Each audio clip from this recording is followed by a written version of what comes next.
ఒక చెరువులో ఒక తాబేలు ఉండేది. ఆ తాబేలు ఒకరోజు చెరువు బయటికి వచ్చి హాయిగా అటూ ఇటూ తిరగసాగింది.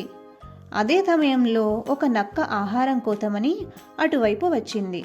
అది తాబేలును చూసింది. అంతే, లటుక్కున దాన్ని పట్టేసుకుంది. వెంటనే తాబేలు భయంతో తన తల డిప్పలోకి ముడుచుకుంది. నక్క తాబేలును తిందామని అటూ ఇటూ తిప్పి చూసింది. నోటితో కొరికింది.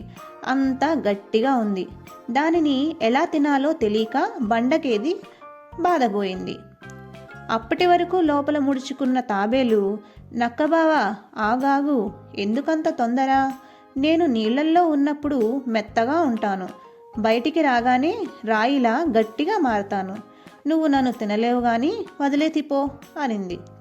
నక్క నవ్వి, అయితే నీళ్లల్లోనే నిన్ను నానబెట్టి మెత్తగా అయినాక తింటాను అంటూ దానిని నీళ్లల్లో వేసి అది పారిపోకుండా గట్టిగా కాలితో అదిమి పట్టుకుంది.